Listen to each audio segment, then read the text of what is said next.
Recent times లో మా నాయకుడు జగన్మోహన్ రెడ్డి గారు మిర్చి పంటకు రైతు లేదు, పండించినటువంటి రైతుకి ఏమీ మిగలటం లేదు, అప్పులైపోతున్నాడు, రోడ్డు పాలైపోతా ఉన్నాడు, ఆత్మహత్యల బాట పడుతున్నాడు అని చెప్పి మన నాయకుడు జగన్మోహన్ రెడ్డి గారు గుంటూరు మిర్చి యార్డుకు వచ్చి అక్కడున్నటువంటి రైతాంగంతో మాట్లాడి రైతుల సమస్యలు తెలుసుకొని ఈ ప్రభుత్వానికి రైతులకు గిట్టుబాటు ధర కల్పించండి, రైతులు ఏడుస్తున్నారు అని రైతుల బాధల్ని ఈ కూటమి ప్రభుత్వానికి వినిపించారు.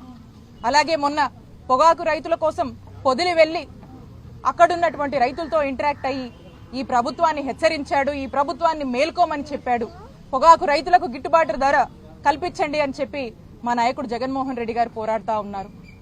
అలాగే సందర్భం వచ్చినటువంటి ప్రతిసారి రైతులకు న్యాయం చేయండి, రైతులకు మేలు చేయండి అని చెప్పి వైఎస్ఆర్ కాంగ్రెస్ పార్టీ ఎక్కడో అక్కడ మాట్లాడుతూనే వస్తుంది. ఈ రోజున మనం చూసాము ఈ ఇద్దరు రైతుల ఆత్మహత్య. ఆ రైతుకు తన మనసుకు ఎంత కష్టం కలిగింది, అప్పులోళ్ళ ఇంటి మీద పడి వేధిస్తూ అనేక మాటలు అంటూ తనకు ప్రభుత్వమే ఒక గిట్టుబాటు ధర కల్పించుంటే ఈ పరిస్థితి వచ్చుండేదా అని నేను ప్రశ్నిస్తా ఉన్నాను. ఈ కూటమి ప్రభుత్వం మేల్కొని రైతులకు ఏం చేయాలి, ఏదన్నా దేనికన్నా అసలు వీటి ధరలేంటి, రైతులు నష్టపోతున్నారు, దీనికి ఏం చేయాలి, ఏ పంటకైనా కూడా ఒక గిట్టుబాటు ధర కల్పించారా మీరు అని ఈ కూటమి ప్రభుత్వాన్ని నేను ప్రశ్నిస్తున్నాను. ఏ పంటకు మీరు న్యాయం చేస్తున్నారు, ఏ రైతుకు మీరు న్యాయం చేస్తున్నారని కూటమి ప్రభుత్వాన్ని ప్రశ్నిస్తా ఉన్నాము.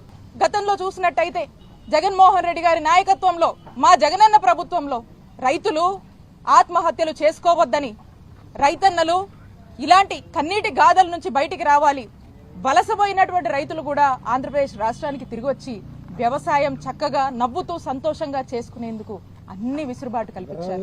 అన్ని రకాలుగా మీరు అన్నట్టుగానే చక్కటి రేటు వాళ్ళు పండించినటువంటి పంటకు రైతన్నకు జగనన్న ప్రభుత్వంలో కల్పించారని ఎదుగుండి ఇక్కడ ఉన్నటువంటి ఒక రైతు తనే చెప్తా ఉన్నాడు.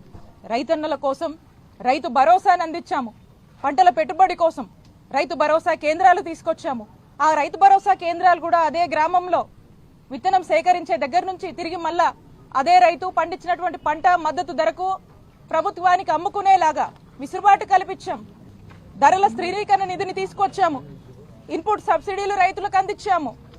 గిట్టుబాటు ధర ఎప్పటికప్పుడు కూడా రైతుకు గిట్టుబాటు రైతు సంతోషంగా ఉండేలాగా ధరలు పెంచి రైతును సంతోషంగా చూసుకున్నటువంటి ప్రభుత్వం జగనన్న ప్రభుత్వం. రైతే రాజని వైఎస్ఆర్ గారు ఏనాడైతే భావించారు అదే బాటలో జగన్మోహన్ రెడ్డి గారు ఈ రాష్ట్రంలో ఉన్నటువంటి రైతుల్ని తన హయాంలో సంతోషంగా చూసుకున్నారని రైతులే చెప్తా ఉన్నారు. అలాంటి పరిస్థితి నుంచి ఈ రోజున మనం చూస్తా ఉన్నాము. నేను ఈ కూటమి ప్రభుత్వాన్ని ప్రశ్నిస్తున్నాను, ఈ రైతుల బాధలు, ఈ ఆత్మహత్యలు మీకు కనపడటం లేదా? ఈ గోడు మీకు వినపడటం లేదా? ఈ కుటుంబాన్ని ఎవరు ఆదుకుంటారు? ఈ రోజున ఈ కుటుంబం రోడ్డెక్కింది, ఏం సమాధానం చెప్తారు? ఈ ప్రభుత్వాన్ని నేను ప్రశ్నిస్తా ఉన్నా. ఇన్ని గంటలైంది, పొద్దున జరిగింది, కనీసం ఇప్పటి వరకు కూడా ఇద్దరు రైతులు నాదెండ్ల మండలం చిలుకూరుపేట నియోజకవర్గానికి సంబంధించి వాళ్ళు ఆత్మహత్య చేసుకుని చనిపోతే ఇప్పటికీ కూడా కనీస స్పందన లేదు, కనీసం పట్టించుకున్న వాళ్ళు లేదు, ఎక్కడా కూడా ఊసే లేదు, ఎక్కడా కూడా దీని గురించి ప్రస్తావనే లేదు.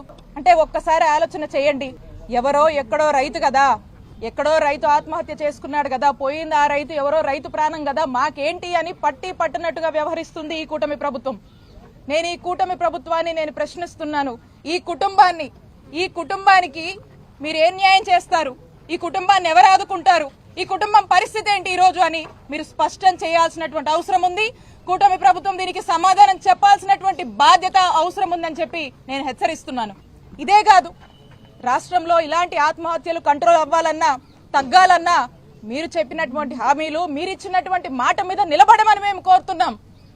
ఇవన్నీ ఇంకా కంట్రోల్ అవ్వాలి. ఇంకా రైతన్నలు ఆత్మహత్య బాట పట్టకుండా ఉండాలంటే ఇప్పుడైనా రైతులకు గిట్టుబాటు ధర కల్పించి వాళ్ళ కష్టాల్లో ప్రభుత్వం తోడుగా ఉండి వాళ్ళని ఆ బాట పట్టనీయకుండా రైతన్నలకు భరోసా ఇచ్చేలాగా అడుగులు వేయమని కూటమి ప్రభుత్వాన్ని మేము ప్రశ్నిస్తున్నాం, హెచ్చరిస్తున్నాం.